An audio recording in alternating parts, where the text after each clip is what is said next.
yang berfungsi untuk menghibur yang didasarkan pada imajinasi penulis. Nah, di sini imajinasi kan terbentuk dari suatu khayalan atau suatu pemikiran pada seorang penulis. Yang dimana imajinasi sendiri dapat diartikan sebagai daya pikir untuk membayangkan atau menghayalkan suatu pemikiran seorang penulis untuk menjadi sebuah karya sastra.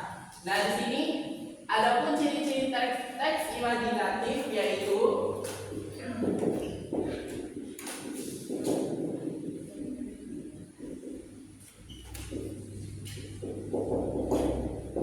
yang pertama adalah mengandung keajaiban atau keanehan dan kemisteriusan dalam sebuah cerita. Nah, dalam cerita imajinasi tentunya cerita tersebut terjadi melalui khayalan atau di dalamnya tersebut ada sebuah keajaiban yang diperlihatkan dalam suatu cerita tersebut. Yang kedua, ada peristiwa dalam cerita imajinasi tidak ada di dalam dunia nyata. Yang ketiga, dapat memiliki gagasan yang digunakan sebagai ide sebuah cerita.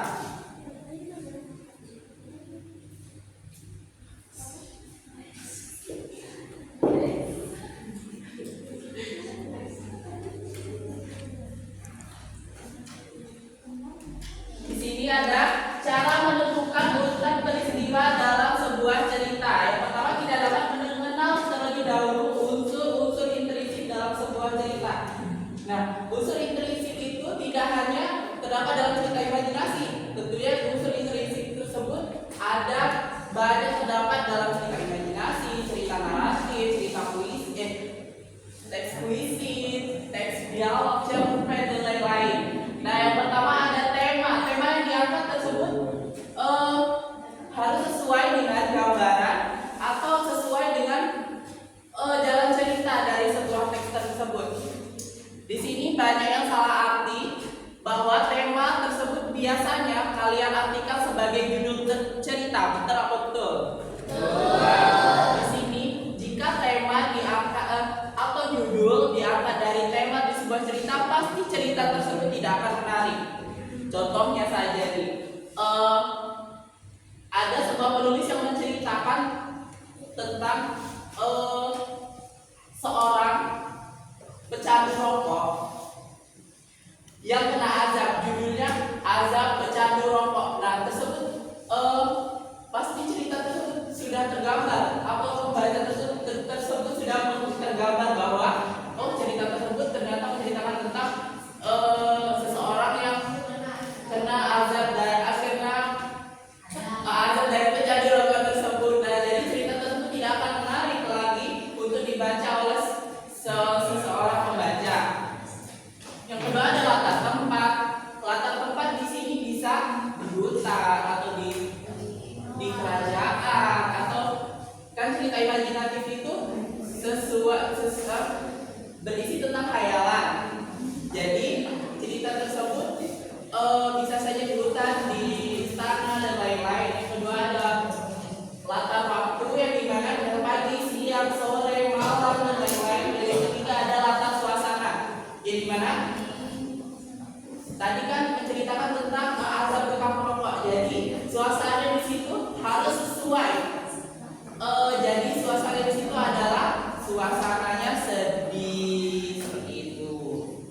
Yang ketiga ada penokohan atau penggambaran tokoh yang diceritakan dalam sebuah teks. Yang dimana penokohan di sini harus sesuai dengan isi dalam cerita. Contohnya saya ini, kita perhatikan ke Yunus. Di sini cocok nggak kalau jadi seorang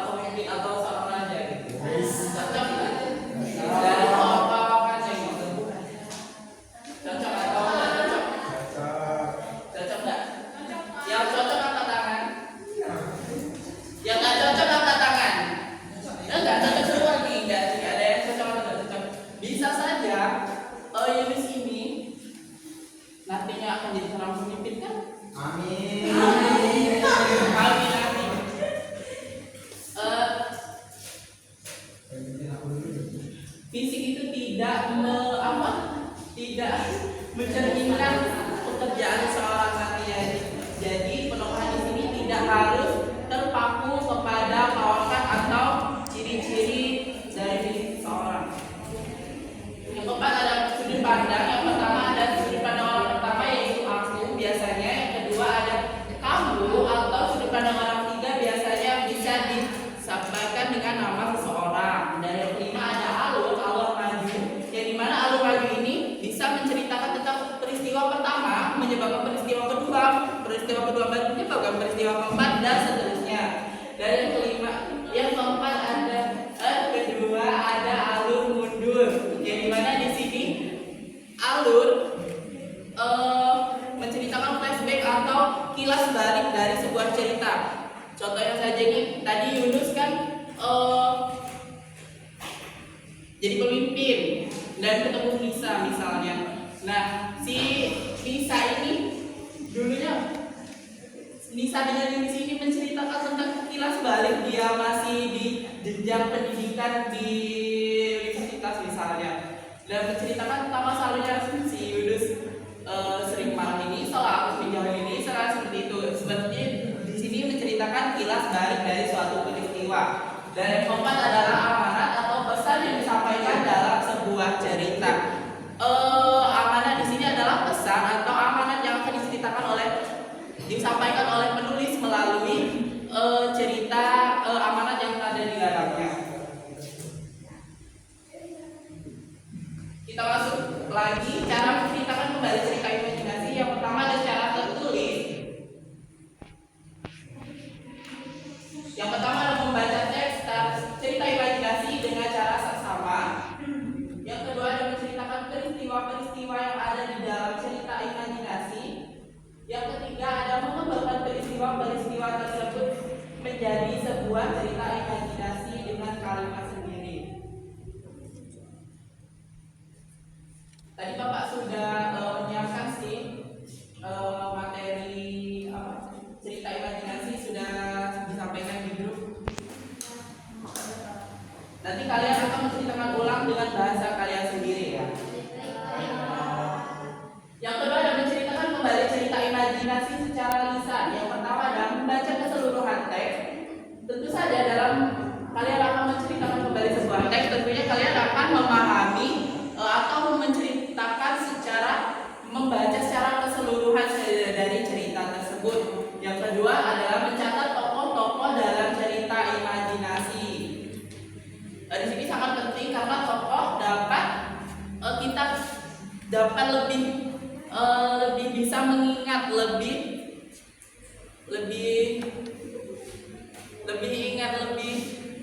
cepat ingat.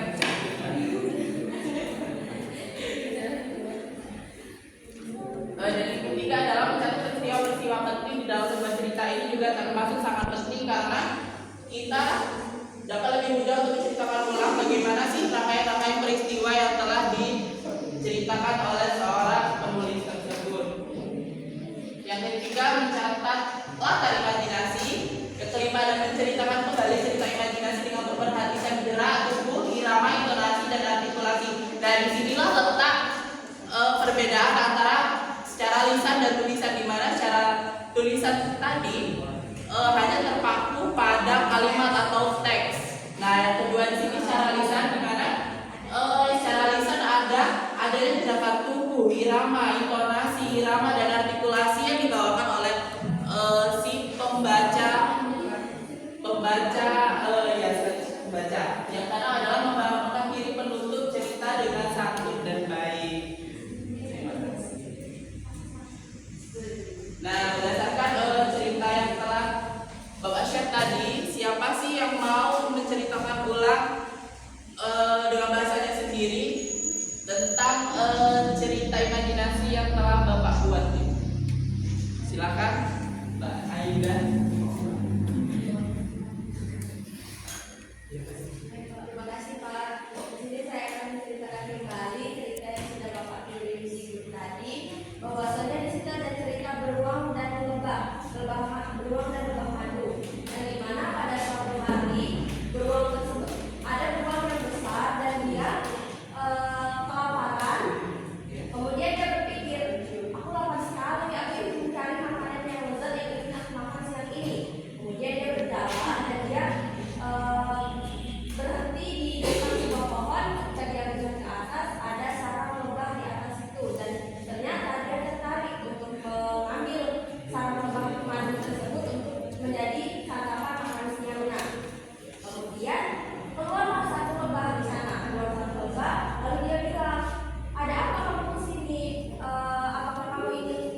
dia ingin tetap merusak sarang tersebut. Lalu seiring dengan waktu dia ingin merusak, datanglah seorang domba dan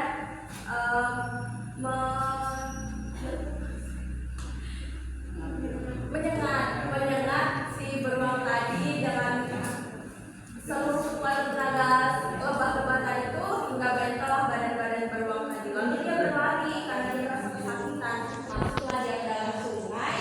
Kemudian, tapi dari sana dia menyadari, oh ternyata aku salah, aku mengambil apa yang bukan dari diriku dan aku merasa rakus karena aku ingin menguasai apa yang bukan diriku dengan rasa emosi.